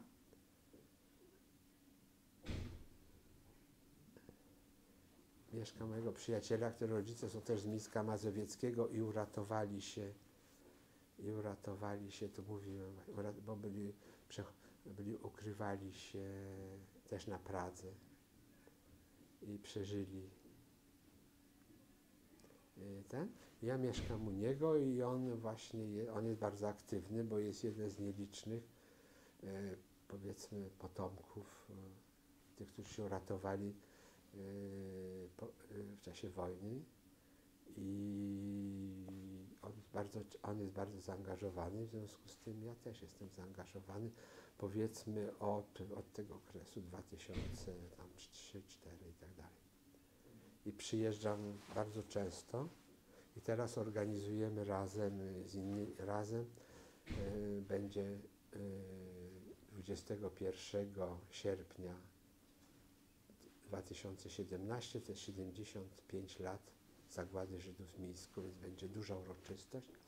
Trzeba powiedzieć, że dzisiaj w Mińsku Mazowieckim sam burmistrz, pan burmistrz i duża część społeczności, jest wiele osób z Towarzystwa Przyjaciół Mińska Mazowieckiego, którzy bardzo działają na rzecz upamiętnienia Żydów mińskich. To jest bardzo ważne, mi się wydaje. I właśnie dlatego chcę pomóc ten pokój, tak zwana Izba Żydów Polskich, jeżeli to powstanie w Muzeum Ziemi Mińskiej, to będzie robiona przez nauczycielkę ze szkoły, która razem z dziećmi ze szkoły, z klasy będą organizowali tę izbę. Mają bardzo duży kontakt z jedną ze szkół w Izraelu i właśnie kilka tygodni temu była grupa uczniów izraelskich przyjęta przez burmistrza, przez miasto i przez szkołę, w której ta nauczycielka pracuje. Także jest jakaś akcja już od wielu, wielu lat. Jest właśnie omawianie historii Żydów w klasach, w szkołach, w klasach dla młodego pokolenia. Bardzo ważne dla mnie. Pana zdaniem, jeśli chodzi o Muzeum Polin, to jaką misję to muzeum powinno pełnić? Moim zdaniem ważne jest, żeby był ośrodek historii Żydów polskich w ogóle. Ośrodek, w którym można znaleźć dokumenty historyczne. To jeszcze raz muszę coś mówić? Czy to wszystko było zarejestrowane? Było. Było. Chwila na końcu. Dobrze. Czyli Więc jest jednak duża akcja upamiętnienia Żydów w Mińsku Mazowieckim, upamiętnienia Żydów z Mińska Mazowieckiego, ci, którzy żyli w Mińsku Mazowieckim i ci, którzy zginęli później, upamiętnienia zagłady Żydów. Głównie jest to prowadzone przez jest burmistrz, który jest bardzo zaangażowany. Pan burmistrz jest zaangażowany w pomoc właśnie dla szkół i dla biblioteki miejskiej, które organizują różnego typu właśnie spotkania, akcje i jak również organizują zapraszają pobyt izraelskich uczniów w Mińsku, którzy są zainteresowani historią Żydów polskich. I właśnie była delegacja kilka tygodni temu, duża delegacja uczniów z Izraela, która była przyjęta przez miasto Mińsk Mazowiecki, szkołę i bibliotekę miejską. Także organizuje się teraz będziemy organizowali, ja właśnie w tym też uczestniczę oczywiście, będziemy organizowali razem oczywiście ze szkołami Mińska, z biblioteką i oczywiście z Radą Miejską organizować będziemy 75-lecie zagłady Żydów Mińska Mazowieckiego w przyszłym roku, 2017, 21 sierpnia. No. Teraz co mam jeszcze powiedzieć? ja chciałem jeszcze zapytać się o pana brata, bo pana brat wyjechał z rodzicami do Izraela, tak? Mój brat wyjechał z rodzicami do Izraela, miał 16 lat, także był jeszcze niepełnoletni nawet. Skończył szkołę, poszedł do wojska i później zrobił zrobił studia informatyczne i pracuje jako informatyk. Pracował w Izraelu, po czym z żoną wyjechali do Los Angeles pod koniec lat 80. I tam żyje w Los Angeles. Z żoną ciągle pracuje jako informatyk i ja tam czasem jeżdżę do niego, widujemy się od czasu do czasu, ale rzadko. Mam nadzieję, że przyjedzie w przyszłym roku do Mińska Mazowieckiego na te uroczystości. Zapewnił mnie, także się spotykamy rzadko. Tak jest życie. Tak, ocean. Ocean, nie, to jest daleko i Ale pamięta pan, jak on wtedy reagował? On miał 16 lat, nawet nie wiem, co odczuwał, nie wiem, jak reagował, nic o tym nie mówił, każdy miał swoje problemy wyjeżdżając. Ja musiałem rozwiązać moje problemy, jednak z wyjazdem i tak dalej, rodzice. Nie miałem z nim dużo właściwie. Wie pan, w tym wieku 5 lat różnicy to jest bardzo dużo. On nie był dla mnie partnerem ani do dyskusji, ani do współżycia, ale to tylko wynikało z wieku, nie z jakichkolwiek innych tego. Ja miałem moich kolegów, przyjaciół w moim wieku, także później jak przyjeżdżałem do Izraela, do rodziców, to już miałem z nim dużo lepszy kontakt. Ja przyjeżdżałem do rodziców co roku przez długi okres czasu i wtedy z moim bratem się oczywiście też widzieliśmy i tak dalej, oczywiście, tak. No później straciliśmy troszeczkę kontakt, bo to jest jednak daleko do Los Angeles, ale parę razy tam byłem u niego. Bo w 2003 roku moi rodzice już byli dosyć chorzy, i mama, i ojciec, i oni wyemigrowali w ogóle, wyjechali z Izraela do Los Angeles do mojego brata. I mój brat się nimi bardzo zajmował, bardzo chory. I ja wtedy przyjeżdżałem też 2 razy do roku, ale głównie spędzałem czas z rodzicami, żeby tam pobyć, się opiekować nimi, a wtedy mój brat miał trochę wolnego i mógł jechać na wakacje.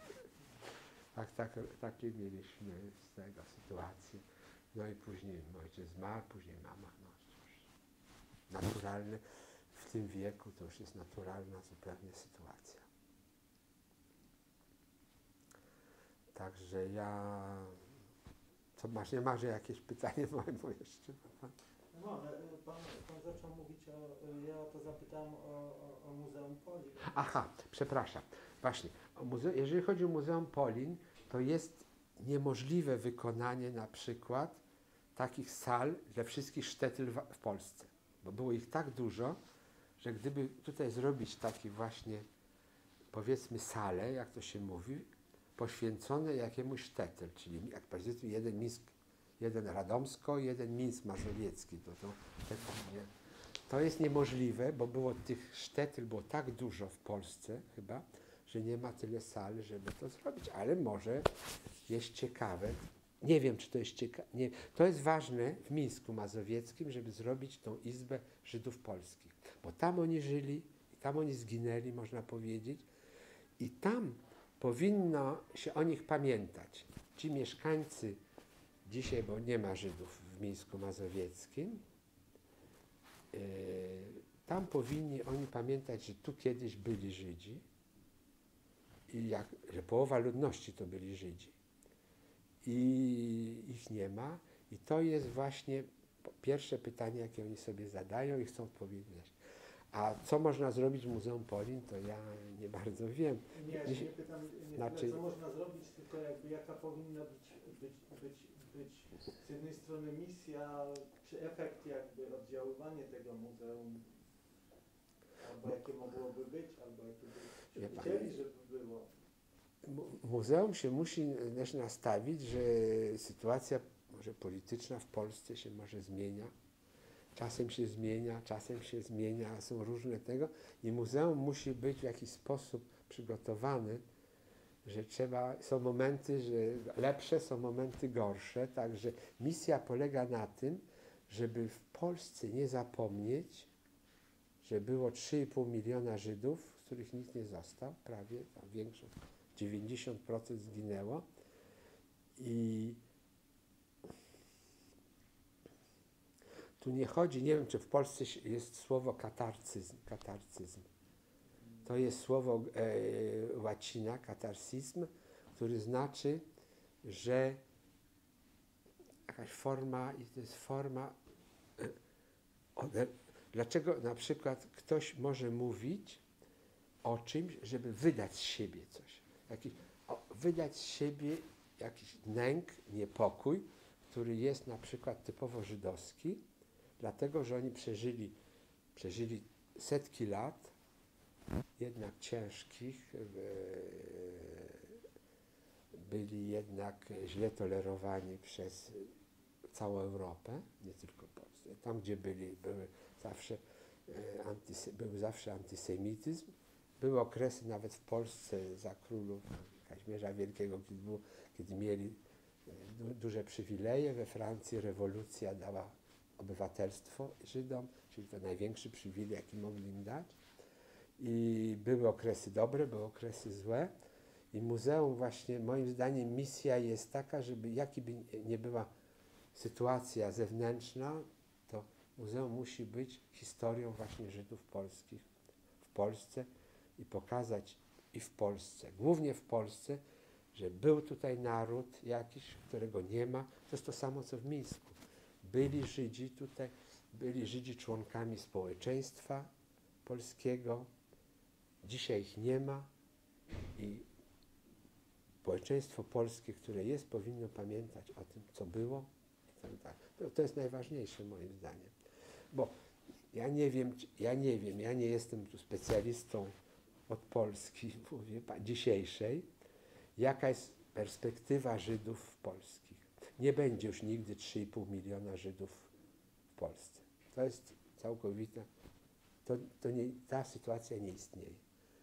To jaka jest pozycja obecnie tych kilku tysięcy, nie wiem, może pan wie lepiej niż ja nie wiem, ile jest Żydów obecnie w Polsce, no ile by nie było, gdzieś kilkadziesiąt tysięcy. Było 3,5 miliona. To są cyfry nieporównywalne. Czyli jaka jest perspektywa Żydów polskich tutaj? Nie ma żadnej perspektywy. No wie pan, mnie interesuje... Każda jednostka ma perspektywę, ale Żydzi jako część społeczeństwa nie istnieją. Każdy jednostka, taki Żyd istnieje, ma perspektywę rozwoju, może ma jakąś karierę, nie wiem, ale to jest sytuacja jasna. Ale Żydzi jako część społeczeństwa nie. To tylko pamięć może być, pamięć, historia. Ja nie widzę innej sytuacji. Słucham pan. Znaczy mnie interesuje, jaka jest perspektywa właśnie tego, no nie chcę powiedzieć w cudzysłowie, ale no, marcowego emigranta spraw na te sprawy. Jak ja widzę tutaj, no ja się nie znam. Po pierwsze nie jestem socjologiem, i nie wiem, no ja mówię, proszę pana, nie należę we Francji do jakiegoś grupy specyficznej żydowskiej. Mam przyjaciół Żydów, dużo przyjaciół Żydów, ale nie uczestniczę w żadnych gminach, ani w żadnych akcjach żydowskich, dlatego głównie są religijne, w jakiś sposób, albo taka religia, półreligia, jak to Żydzi potrafią się przystosować do tego. Na przykład nawet z tymi dziećmi, którzy wyjechali z Mińska Mazowieckiego w 1936 roku, te dzieci są w moim wieku, oni są bardziej w jakiś sposób mają starotradycyjne jakieś takie podejście. Mają wrażenie, że antysemici są dookoła wszędzie. Wszędzie są dookoła antysemici i oni są zagrożeni. W ogóle, to nie znaczy we Francji, w ogóle. I ja nie mam takiego. I dlatego ja nie mam z nimi nie mam jakiegoś takiego bardzo dobrego kontaktu, bardzo dużego kontaktu, ale ja nie mam takiego podejścia, że ja jestem ciągle zagrożony, że ja jestem we Francji. Nie mam powodów. Ja uważam, że nie mam powodów, żeby być zagrożony. Nie mam powodów, żeby było na razie. Nie wiadomo, sytuacja się zmienia. Może się zmienić, może się nie zmieni. Francja też miała swój okres antysemityzmu w latach międzywojennych. We Francji był bardzo duży antysemityzm, nawet była partia antysemicka i tak dalej. Był. Po wojnie sytuacja się jednak dużo zmieniła. Mnie przyjęli jako Żyda. Francja otwarcie mnie przyjęła, także nie miałem żadnych doświadczeń antysemickich. Oczywiście wszystko jest możliwe, bywały oczywiście, są sytuacje, powiedzmy, jednostki wobec jednostki i tak dalej. Oczywiście nie należy tego generalizować, ale w tej chwili sytuacja we Francji to jest jedno, sytuacja w Polsce jest zupełnie inna. W Polsce nie ma Żydów. Jeżeli nawet jest, czy chciałbym się ustalić jakiś antysemityzm, to nie ma Żydów. Ale Sartre powiedział, że żeby był antysemityzm, wcale Żydzi nie są do tego potrzebni. Antysemityzm może istnieć bez Żydów. To jest zupełnie co innego. To jest tego. Ja nie mam zbyt że mam właściwie, to nie ma. Nieciekawe, co ja mówię. Ja mam wrażenie, dlatego że mówię, jaka jest misja? Misja, to mi się wydaje, jest, moim zdaniem, dla mnie, misja jest, że musi być, jak gdyby pomnik, ten Polin, gdyby jakoś taka ostoja naukowa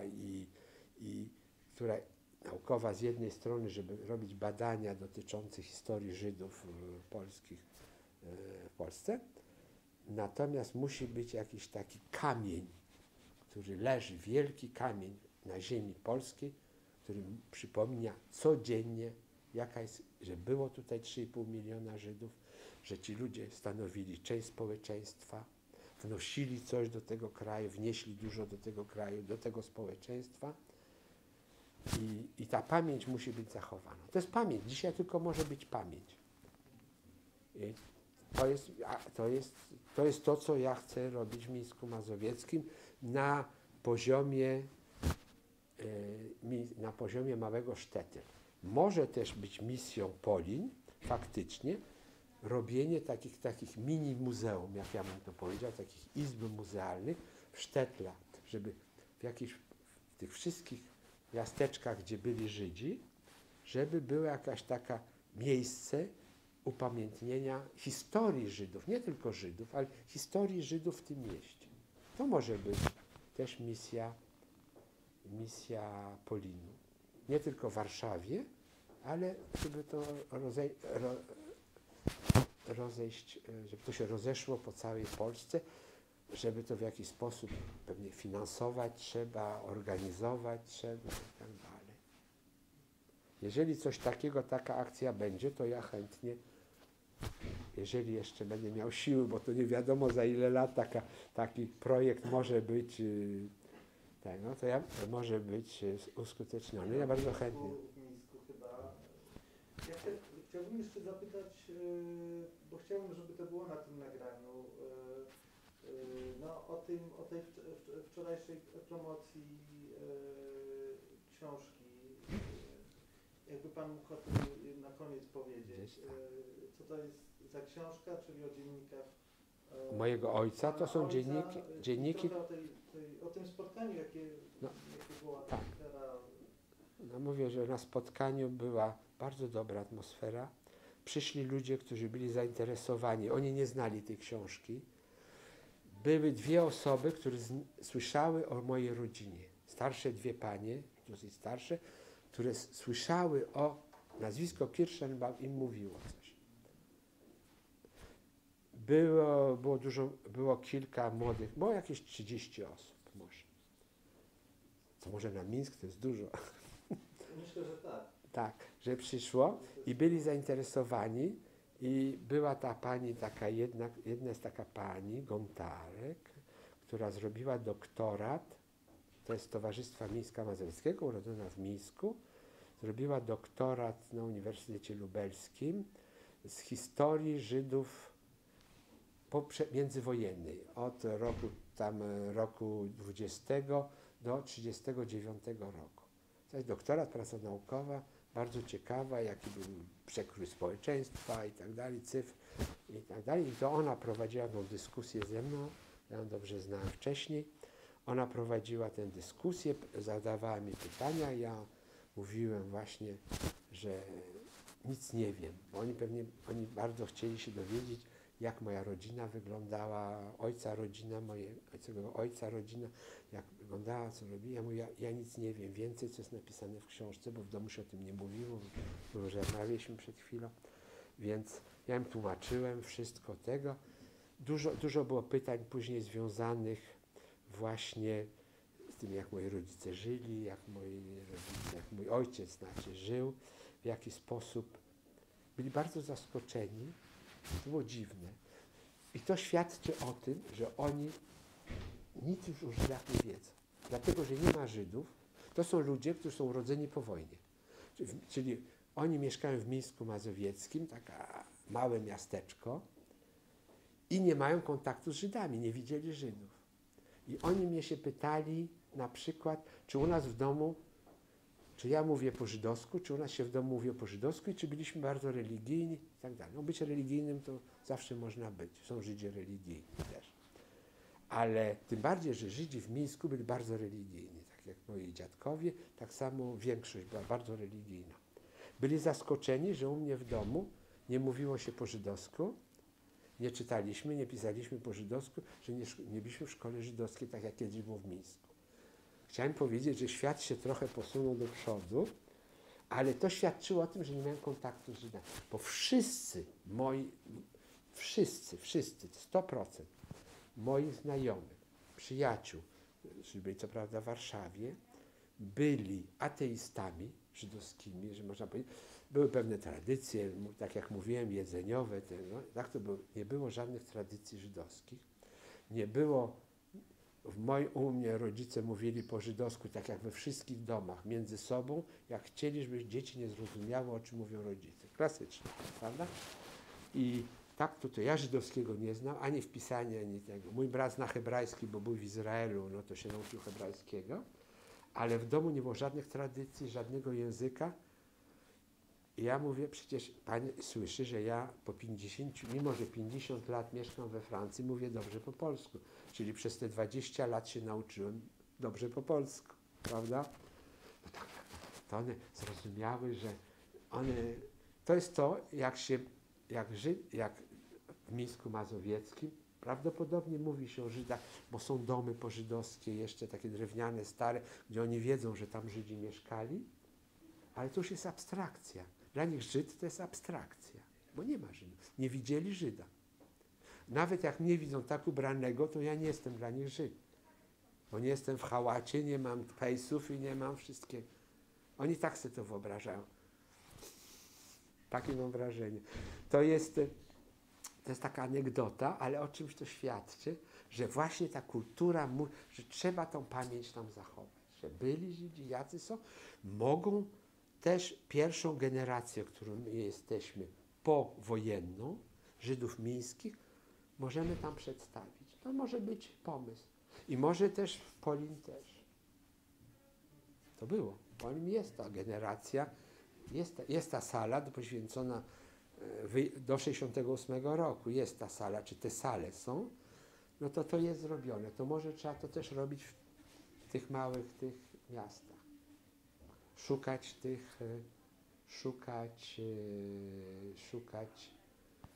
z każdego miasta dzieci tych, co przeżyły, żeby też opowiadały jakaś historia, bo później następna generacja to już jest inna.